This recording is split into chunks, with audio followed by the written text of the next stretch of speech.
unapozungumzia maabara ni kitu kikubwa mno kwenye hospitali. Ukitaka utibu vizuri, ni lazima uhakikishe kwanza una idara bora sana ya uchunguzi wa magonjwa.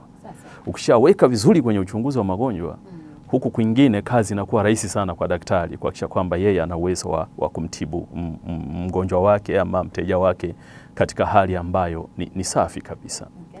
Upande wa maabara Mount Meru tuna maabara moja bora sana. Nitakueleza kwa nini. Maabara yetu ni maabara ambayo kwanza ina idara karibia zote.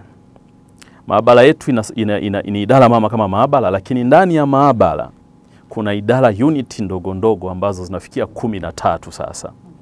10 na ngapi? 13.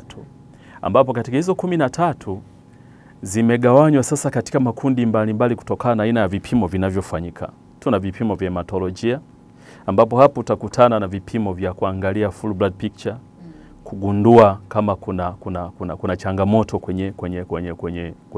kwenye damu kwa ujumla. Lakini kupitia idara hii tunaweza tukafanya peripheral blood smear, ambapo ni kipimo cha kuangalia maumbo mbalimbali ya chembe chembe zinazounda damu, kuangalia kama yako sawa, hayajashambuliwa. Hivi ni vipimo ambavyo vinahitaji utaalamu wa kutosha.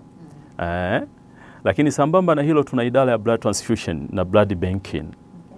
Swala la damu salama kama mnasikia, namna ya kuangalia kupima magrupu ya damu ya wateja, lakini namna gani ya kuangalia grupu gani anaweza kumuongezea damu mwenye grupu gani, na kujiridhisha kwamba damu inayokwenda kuongezewa mtu X iko salama.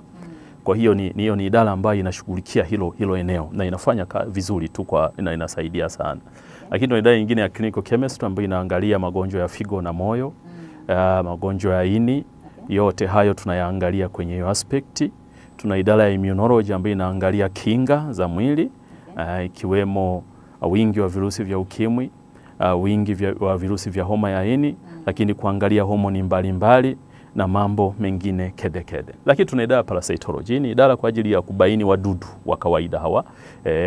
Tunasema kwamba siku zote sisi binadamu tunapata contamination kutoka kwenye vitu vingi, vyakula tunavyokula, mazingira tunayoishi, tuna interact na vitu vingi. Kwa possible inaweza tukajikuta tunapata bakteria fulani ambao wanaweza wakawa na athari kwenye mwili wetu. Hii idara ipo kwa ajili ya kuchunguza mambo kama hayo.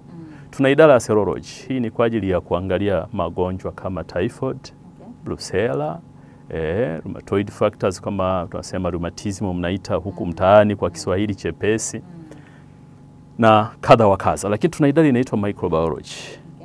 Hapa sasa tunafanya culture and sensitivity.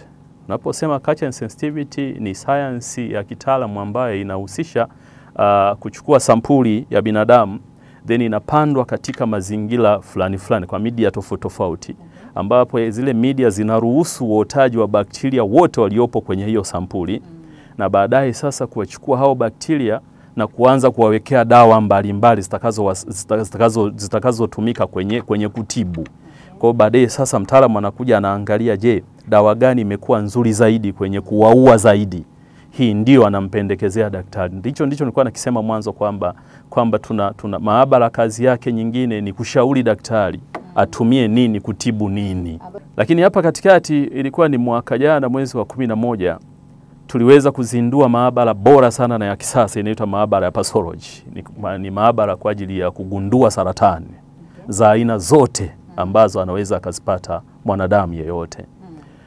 Maabara hii kwa Tanzania nzima utaikuta KCMC, utaikuta Bugando, utaikuta hospitali ya rufaa ya kanda ya Mbeya, utaikuta Muhimbili na utaikuta maabara kuu ya taifa. Lakini kwa hospitali za rufaa za mikoa Tanzania, sisi ni hospitali ya kwanza nchi hii kuweza kulaunch hiyo maabara ambayo sasa ni maabara ambayo kwa sasa inasevu mikoa karibia 4. Tunasevu Arusha yenyewe, tunasevu Manyara, tunasevu Singida, Dodoma na hata wenzetu Kilimanjaro. Kama KCMC wanapozidiwa wanazileta kwetu.